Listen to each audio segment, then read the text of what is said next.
अब देखिए यहाँ पर कल मैंने आपको रूल्स बताए थे। मैंने आपको पहले भी कहा था कि सिर्फ रूल से कुछ नहीं होगा। यदि रूल से यदि नियम आ गए होते हैं, पूरी तरह इस रूल से भी आपको पूरे आ गए होते हैं, या रूल से यदि क्वेश्चन पूरे आपको सही यदि आप कर सकते थे, तो आप ये रूल्स तो आपकी किताबों में सैकड़ों सालों से पढ़ेंगे। फिर भी मोस्ट ऑफ लोगों के टेस्ट के क्वेश्चन गलत आते हैं। रूल्स अपनी जगह पढ़े रह जाते हैं और बिना एक्सरसाइज के अभाव में ये क्वेश्चन कभी सही होते ही नहीं। ठीक है, मैंने भी कहा ये जैसे आपको ये ऐसी चीजें आपको सिर्फ एक बार ही तैयारी करनी पड़ती है। एक बार यदि आप पूरी ताकत के साथ इन चीजों को समझ लो तो फिर वापस कभी पढ़ना ही नहीं पड़ता है। इंग्लिश ग्रामर की सबसे बड़ी विशेषता ये है कि मेरे हिसाब से तो 8वीं तक ही सब कंप्लीट हो जानी चाहिए। मतलब जो बेसिक ग्रामर होती है अंग्रेजी की, तो वो 8वीं तक यदि कंप्लीट हो जाए तो उसके बाद तो अंग्रेजी की ग्रामर पढ़ने की नौबत आनी नहीं चाहिए। पर हम लोग इसे क्या करते हैं, घसीटते जाते हैं। यहाँ पर देखिए मैंने आपको कल 14-15 मैंने आपको गोल्डन रूल्स लिखाए थे। अब ये कुल 26 क्वेश्चन है जो पिछले कई सालों से 10वीं बोर्ड के एग्जाम में आ रहे हैं। तो इसलिए लिखा एग्जाम्पल फ्रॉम बोर्ड एग्जामिनेशन। ये पिछले 3-4-5 सालों में लास्ट ईयरों में ये एग्जाम में आ चुके हैं। मतलब ये कि यदि आपको रूल्स पता हो, भले आप छोटी क्लास में हो, पर आपको रूल्स पता हो तो किसी भी क्लास के में यदि क्वेश्चन पूछेगा तो आप आराम से क्या कर सकते हैं। ठीक है, इसके लिए थोड़ा कम से कम इतना है कि आपको कम ये इसका नॉलेज तो आपको होना ही चाहिए कि कौन से एडवर्ब किस टेंस में आ रहे हैं और उस टेंस का रूल्स क्या है। ये आपको इतना नॉलेज तो आपको होना ही चाहिए। जैसे यहाँ पर देखिए पहला, I watch A film now. मैं हर एडवर्बियल पे गोला लगा रहा हूं ताकि आपको ये पता चलेगा कि मैंने इस शब्दों को देख के मैंने इस पे correct form of the verb भरी है। जैसे यहाँ पर जैसे नाउ आ रहा है तो मैंने आपको बताया था कि इज आरएम के साथ ING, is are am plus verb के साथ आईएनजी, आई के साथ क्या लगता है एम। वॉच का क्या हो जाएगा, आई एम वॉचिंग। हो गया ये। My husband like T for breakfast. इसमें आप मुझे पता था ये गलती आप करोगे। आप लोग क्या करोगे, इसे देखोगे अरे आप 4 आ रहा है तो हैज या हैव के साथ बीन प्लस आईएनजी पढ़ दे। दिमाग में आता है, आना नहीं चाहिए।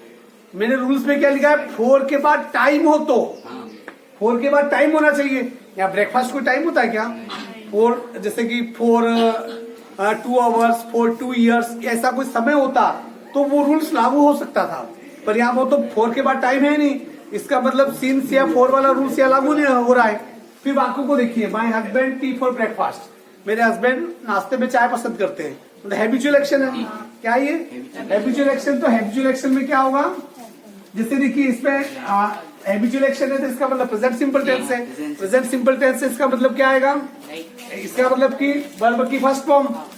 इसमें पर किसी ने जैसे कि लाइक का लाइक कर दिया तो गलत है, क्योंकि my husband is a singular, then likes हो जाएगा। क्या हो जाएगा, एस लगेगा।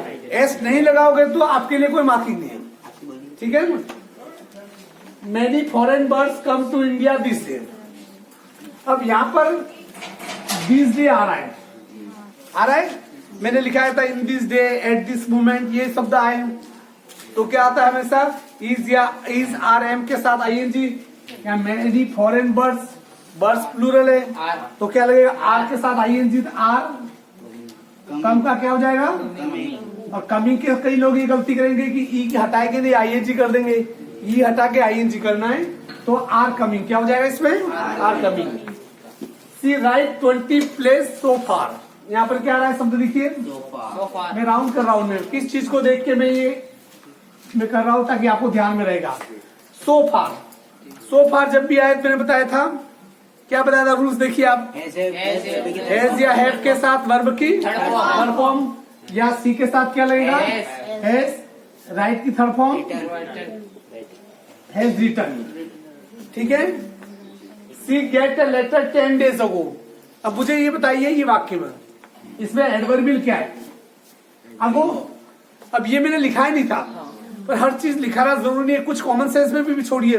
एगो का मतलब क्या होता है, पहले मतलब जो घटना पूर्व में घटित हो चुकी है, और पूर्व में घटित घटना के लिए पास्ट सिंपल टेंस का प्रयोग करते हैं। पास्ट सिंपल टेंस मतलब वर्ब की सेकंड फॉर्म।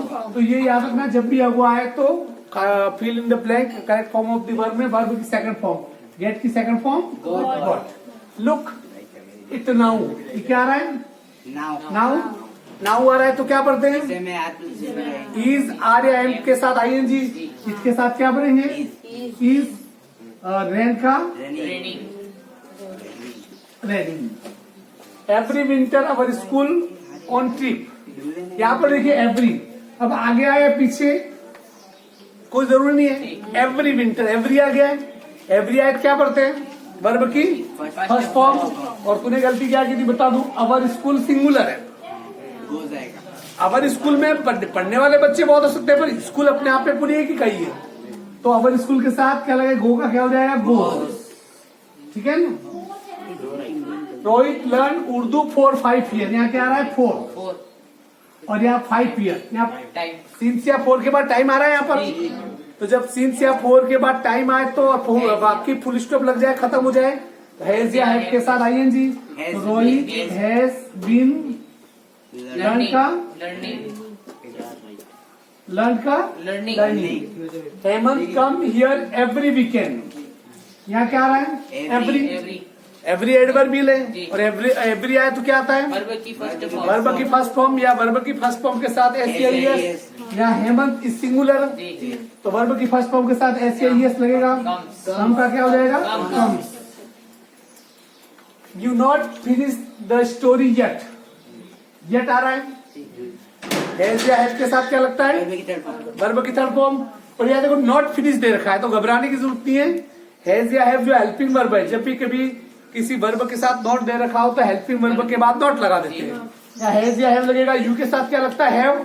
हैव के बाद वो नॉट लगाओ, और third form have not. Finish third form नहीं देगा, फर्स्ट फॉर्म देगा, पर आगे तो finished.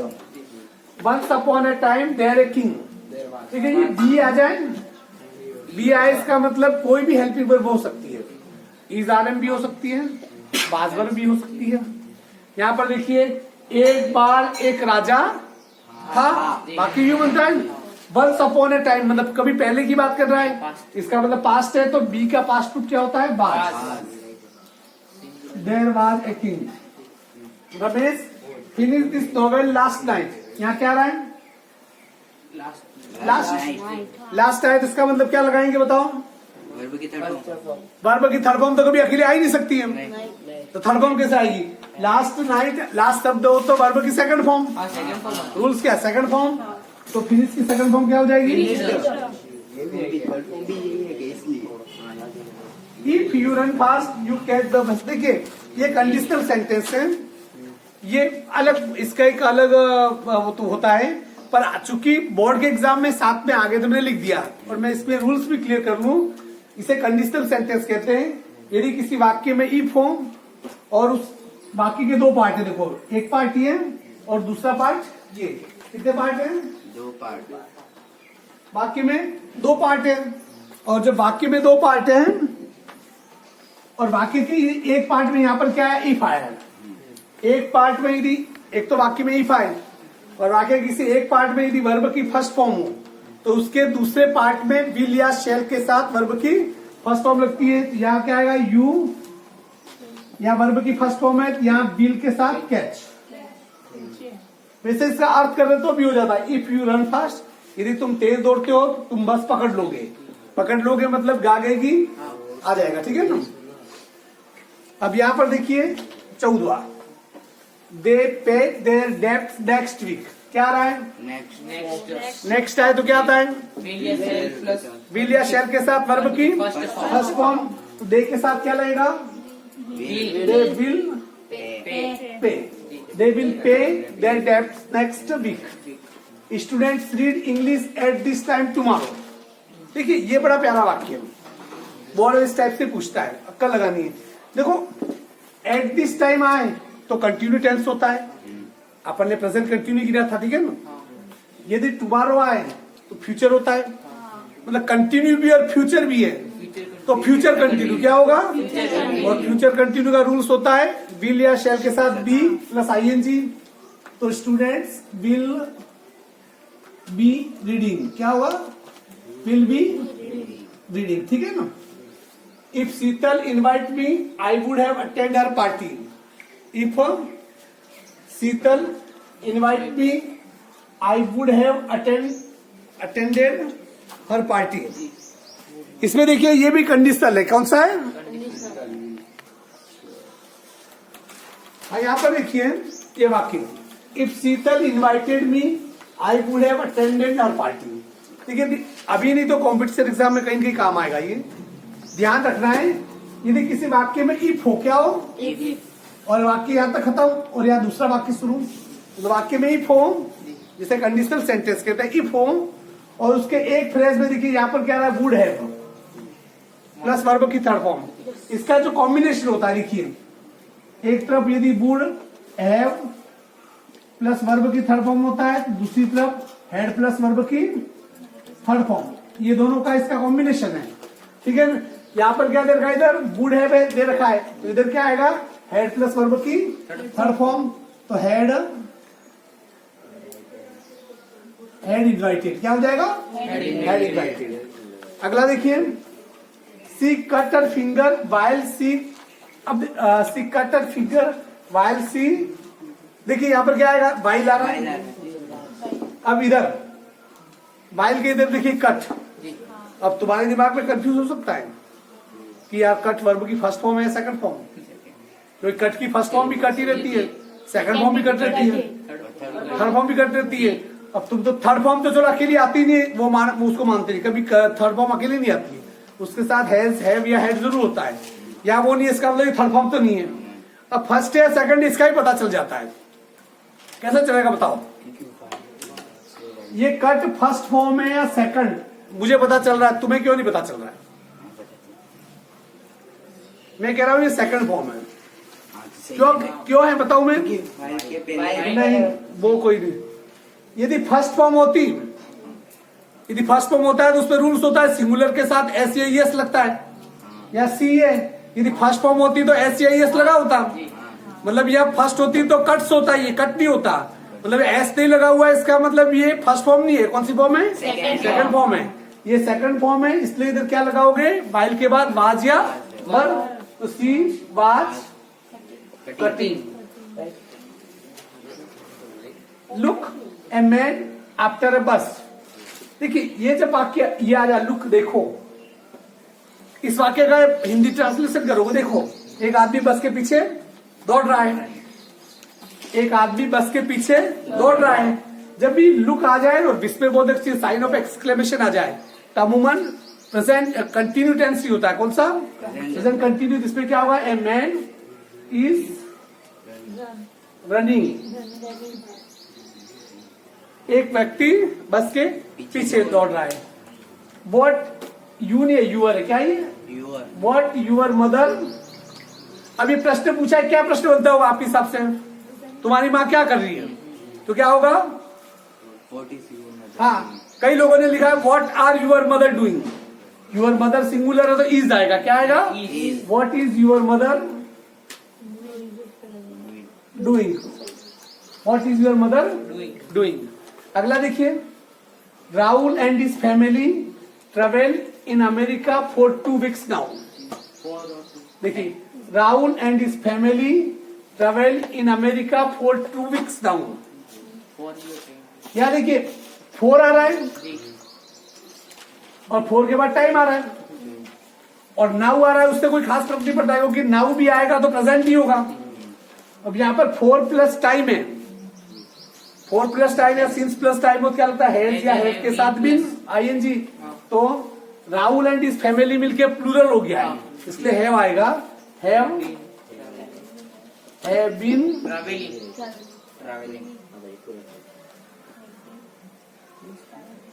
Travelling. We stay with my uncle next week, क्या रहा है, नेक्स्ट शायद क्या आता है, विल या शेल, बी के साथ क्या लगता है, shall, we shall stay with my uncle next week. 22वां देखिए, we play volleyball after school. अब ये ऐसा वाक्य, ये देखिए, हम स्कूल की छुट्टी के बाद हम वॉलीबॉल खेलते हैं, हैबिचुअल एक्शन है, क्या है, रोज खेलते हैं, ये वाक्य देख के पता चलता है, इसलिए यहाँ पर वर्ब की फर्स्ट फॉर्म तो प्ले का प्ले ही आएगा ये, क्योंकि प्ले का बी बहुवचन इसलिए हैज की जोड़ेंगे। द ट्रेन नॉट येट, क्या आ रहा है? येट। येट आ रहा है तो हैज या हैव के साथ वर्ब की थर्ड फॉर्म, हैज या हैव के साथ वर्ब की थर्ड फॉर्म, तो द ट्रेन, ट्रेन सिंगुलर है, उसके साथ क्या लगेगा? Has. The train has not, और कई लोगों ने लीव की थर्ड फॉर्म गलत लिखी है, लेफ्ट। क्या होती है? The train has not left yet. Choice और देखिए, नीतू सिंग ए सॉन्ग नाउ, क्या आ रहा है यहाँ पर? नाउ। नाउ आयत क्या आता है? Is are am plus I H E, तो नीतू के साथ क्या लगेगा? इज सिंग का सिंगिंग। लास्ट 25वां, the postman deliver the post by 11 AM every day. कई लोग इसमें कंफ्यूज में पड़ गए, या बाय प्लस टाइम, पर ये बाय प्लस टाइम वो नहीं है कि किसी निश्चित अवधि तक काम हो जाए। ये क्या कह रहा है? एवरी डे आ रहा है। ये डाकिया रोज 11 बजे तक डाक बांट देता है, मतलब ये डेली हैबिचुअल एक्शन है, तो क्या होगा ये? पोस्टमैन डिलीवर का क्या हो जाएगा? डिलीवर्स। डिलीवर्स। इनका began to like in this locality recently. देखो रिसेंटली, ये मैंने पहले जब टेंस पढ़ाए थे तब मैंने एडवर्ब भी लिखा था। ये लिख देना आप, हैज या हैव के साथ वर्ब की थर्ड फॉर्म लगती है उस सो फार वाले रूल्स में। रिसेंटली का मतलब होता है हाल ही में, जो अभी अभी काम खत्म होता है वो प्रेजेंट परफेक्ट में आता है। तो जब भी रिसेंटली आए तो हैज या हैव के साथ वर्ब की थर्ड फॉर्म लगाते हैं, इसलिए यहाँ पर क्या आएगा? इसमें 26वें में हैज, बिगिन की थर्ड फॉर्म बिगन। इसमें आपको एक तो थर्ड फॉर्म भी आनी चाहिए। क्या आनी चाहिए? थर्ड फॉर्म भी यदि गलत होगी तो फिर सवाल कभी सही नहीं हो सकता है। देखिए मैंने आपको 26 उदाहरण बताए, ठीक है ना। अब मैं इसके लिए आपको मैं 15 से 20 क्वेश्चनों एक एक्सरसाइज का फोटो खींच के भेजूंगा, और आप लोग उसके जवाब मुझे वापस से यदि कागज पे लिख के जवाब वापस भेजेंगे, कितने सही है कितने गलत है मैं चेक करूंगा by WhatsApp. Okay, is it clear? अभी एक मिनट रुकना थोड़ी देर।